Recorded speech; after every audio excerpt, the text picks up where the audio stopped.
Guys, nandito po ako sa Cubao, dito sa may Ali Mall. Ito po yung mga pulis. Mababait na pulis yan. Yan dapat ang tularan nyo. Hello sir?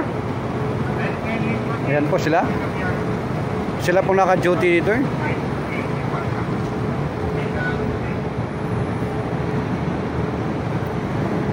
Yan po yung dapat tularan nyo, mga pulis na yan, mababait yung mga yan. Dito sila naka-duty sa Cubao mismo, Quezon City. Yan po. Ito po yung mga ano nila, patrol nila. Yan.